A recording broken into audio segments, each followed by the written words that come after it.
teman-teman, pernahkah kalian berpikir bagaimana tumbuhan bisa berdiri tegak tanpa tulang? Atau bagaimana hewan bisa bergerak, bernafas, dan mencari makanan seperti kita? Semua itu terjadi karena adanya organ-organ penyusun tubuh yang punya fungsi luar biasa. Yuk kita belajar bersama struktur dan fungsi organ pada tumbuhan dan hewan.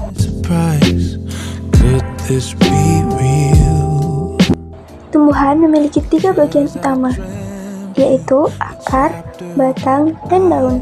Setiap bagian ini tersusun dari jaringan dengan fungsi yang berbeda.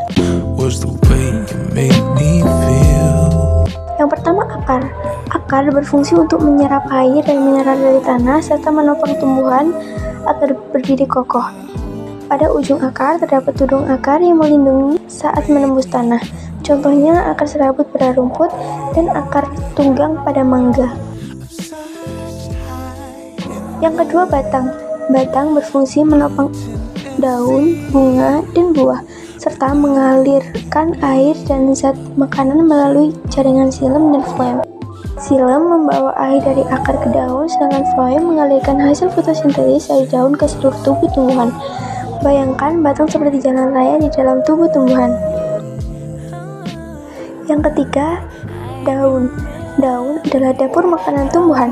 Di sini terjadinya fotosintesis, yaitu proses pembuatan makanan menggunakan cahaya matahari, air, dan karbon dioksida. Terdiri atas epidermis, mesofil, dan stomata berperan penting untuk pertukaran gas.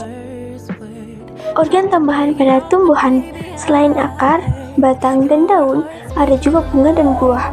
Bunga berfungsi sebagai alat reproduksi, sedangkan buah melindungi dan menyebarkan biji. Jadi, bunga dan buah membantu tumbuhan berkembang biak dan mempertahankan jenisnya. Nah, kalau tumbuhan punya organ yang mendukung fotosintesis dan pertumbuhan, bagaimana dengan hewan?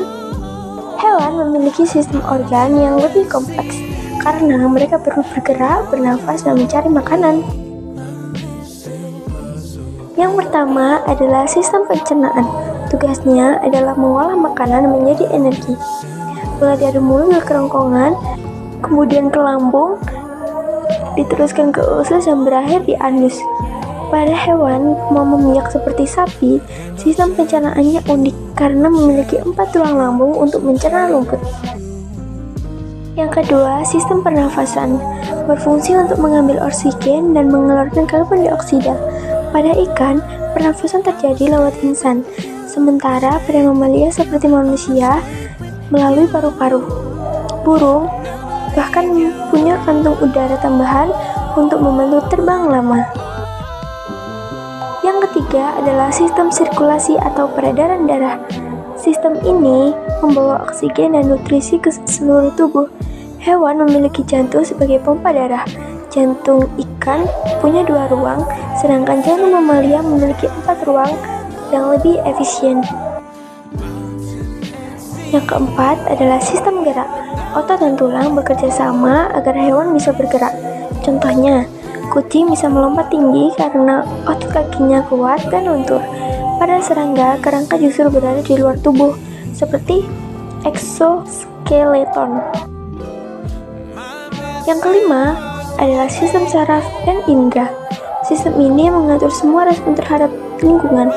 Misalnya, mata untuk melihat, telinga untuk mendengar, dan otak untuk mengatur semua kegiatan tubuh. Apa sih persamaan dan perbedaan tumbuhan dan hewan? Baik tumbuhan maupun hewan, keduanya sama-sama memiliki organ yang bekerja sama untuk mempertahankan hidup. Bedanya, tumbuhan membuat makanannya sendiri melalui fotosintesis, sedangkan hewan mencari dan memakan makhluk lain.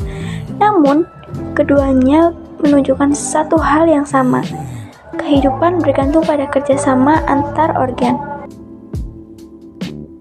Jadi teman-teman, sekarang kita tahu bahwa struktur organ, baik pada tumbuhan maupun hewan, saling terhubung untuk menjaga keseimbangan kehidupan.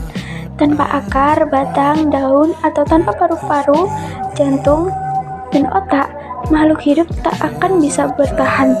Mari kita jaga dan pelajari ciptaan Tuhan ini dengan rasa ingin tahu dan tanggung jawab.